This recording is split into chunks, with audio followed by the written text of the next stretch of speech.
I have a dream, that's all I need. I'll make it happen with some work and belief.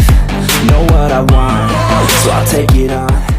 I've made mistakes, but mistakes make you strong. Let's break it down for a minute. So, hello again guys, no? Papakita ko lang yung sinaringgan kong combo, no? Ayun, alam ko na 20 for this video. Basically, yung Kashtira post ban list sa OCD, nagkaroon siya ng dalawang path. Yung usual path na ipo-force pa rin yung Shangri-La and then may Arisart play. And then yung second is yung Tomahawk play. Sometimes pag gadro, nagagawa po, uunahin lang yung path ng Tomahawk bago ka dumiretso dun sa standard Shangri-La Kashtira play para hindi ka maipit dun sa restriction ng Kashtira Theosis tsaka ni Arisart. So basically, wala lang one card combo yung Kashtira, two card combo na halos lahat dahil naban si Penelio. So, pwede ka mag-start sa opening mo ng pwedeng si any level 7 na Kashtira tsaka si Ascendant of Thunder. So, pwede mong i-assess, ano ba kasi over ang start mo, pwede kay over. And then, add ka nung trap mo. Ang ina-add na ngayon si Big Bang, usually kasi itatapon din naman si Big Bang. Mamaya makakita. So, pag na-add na si dun sa next, so pay 3K, sama siya sa Ascendant of Thunder. Then, diretso kay Tomahawk. So, wala ko 7. So, Tomahawk. Diretso lang kay Tomahawk. So from Tomahawk effect, detach lahat ng material, sama ng as many Galaxy tokens as possible. So punuin natin yung big. So level 6 machine, yung token ni Tomahawk. Then from there, diretso na sa gagamitin na yung materials. Take note na pag may naiwan na Galaxy Tomahawk token sa end phase, madedestroy yun. So dapat i-maximize yung token na kung nasa loob. So, link ko muna, Mascarena. Then, tatlong Tomahawk tokens. No? By the way, machine lahat ng Tomahawk tokens, machine type yan. So, para dun si Aurora dun. So, Aurora dun yung next na lalabas. Kapag sama ni Aurora dun mag-trigger siya, magsasama niya ng tatlong Mecha Phantom Beast tokens sa video. So, kasama niya. So, level 3. So, from there, first effect ni Aurora doon activate. Tribute dalawang machine, ay dalawang Mecha Phantom Beast token. Summon ng Mecha Phantom Beast natin sa rin.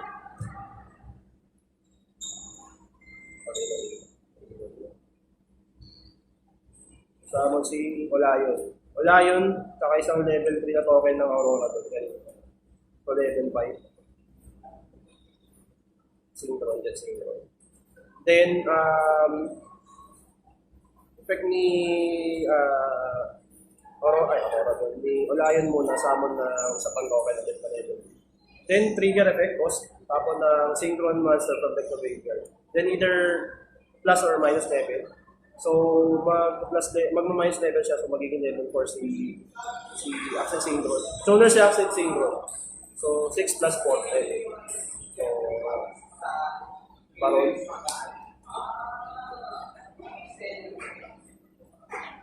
And then, yung kinuwang trap kanina, itapon yan para dito kay Jet Synchron.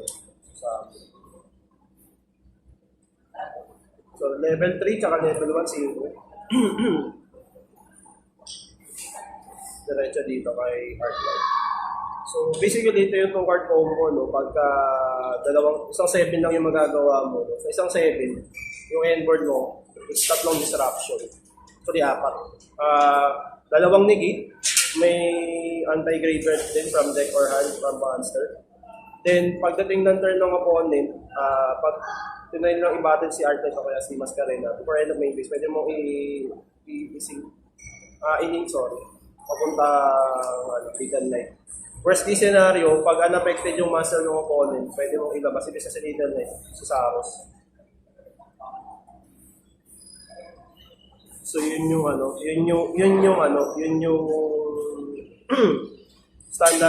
standard board. pagka 2 card combo. Then, pag yung next combo naman, yung mas puno yung board. Okay, just, alright.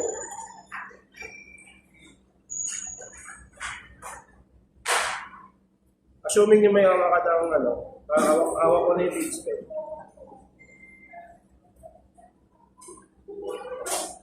So, activate mo yung lead spell, search mo kung may nawawala sa combo pieces mo, search mo lang. Usually, ang kinukuha na agad si Unicorn.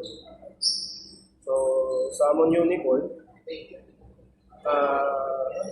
Then effect, search yung spell.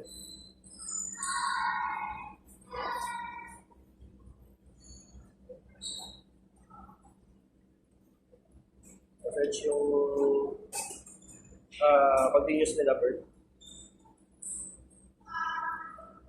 Then pay 2K. Ay, 3K, sorry. Send out of thunder ulit.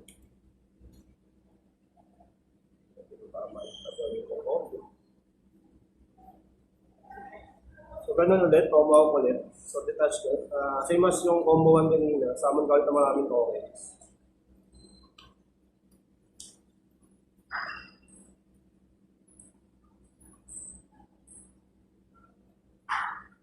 Then yung standard play kanina, gagawin mo muna yung Masquerena line. Kasi once na nag-aurora doon ka, may restriction ka na hindi ka na pwede mag-example for the rest of the turn. So importante mo muna yung Masquerena bago ka mag-summon na aurora doon. So same effect ulit, summon ulit yung tatlong aurora doon. Tatlong mecha phantom is okay. Then effect ulit. This time around, ang line 2, pwede mo i-tribute diretso sa Aurora doon kasi may iba ng line. So, summon ka ito Olayon. Then Olayon, saan token, may tayo. So, si Accent Synchron ulit. Aurora doon, token ulit. Ay, sorry. Olayon, token ulit. Then, effect ulit niya ng damage. So, ganun pa din, minus level 1 pa din. So, magbabaron muna para sa protection, just in case na baka manibel. But most likely, pamawak pa lang, kung may nibel na kayo.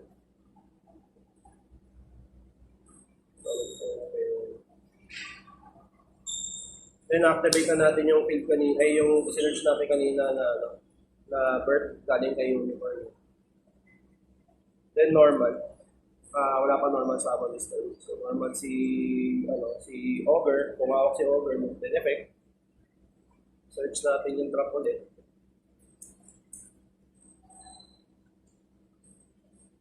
And then si trap na sinerge natin, tatapon natin para doon sa Jet Synchro ulit. This time around, di ba yung lalabas sa Synchro? Ibis na si Arclight. So yung Ancient Fairy Dragon yung lalabas. So pag summon ni Ancient Fairy Dragon, activate effect trigger. Destroy yung build, gain ka 1K, then activate ang bagong build spell. So, i-activate natin yung Scarecrow build. So, effect, search tayo ng Scarecrow Castira. Then, upon search, at mo muna sa kamay. Activate effect ng bird, summon mo yung nasa labor na Unicorn. So, overlay.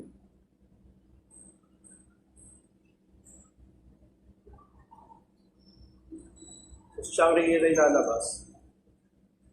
Kasi, kailangan mo mag-summon pabalik gamit siya. Scarecrow.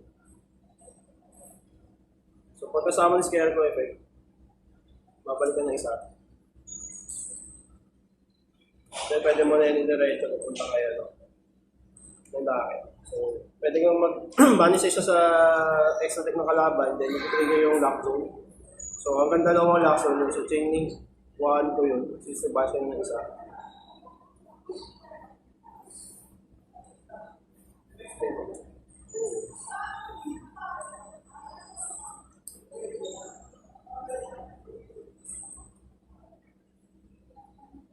So, may option guys na pwedeng ang ipang rank sa event nyo na lang is yung Ancient Fairy Dragon. Pwede rin namang hindi, depende mo sa inyo. So, mas masakit pag hindi mo si Unicorn, depende sa opponent. Pag extra tech yung opponent, pwede mo namang iwan yung Unicorn. sa field. So, balik na rin sa process this time. So, ganun din, banish. So, chaining 1, 2. So, banish ng more or less, ang mga banish ay dalawa lang. Since 1, 2. Pero may dalawang Luxor. Anyways, hindi din naman magmamatter yung Luxor kasi ipapatong nyo rin yung yung Araisan. Either kay Unicorn or kay Shangri-Ira. Pero sa akin kasi usually piniprefer ko ipatong dito sa isang kastira kasi gagamitin ko pa yung effects na standby page usually niya ni Shangri-Ira. So, may black zone na dalawa. Dun sa chaining 1 ko kasi ng black.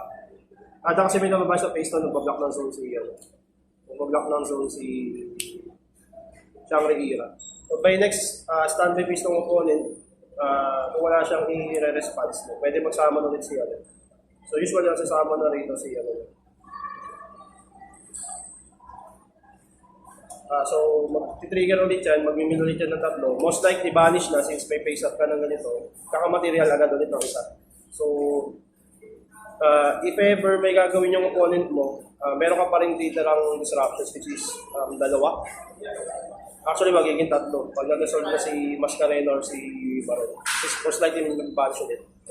So yan yung isa pang combo. So I think that's it for today's video. Maraming salamat ulit sa pag-video. Thank you, Sir Pongs. Ravens Play Center, Pad 1 and Pad 2 champion.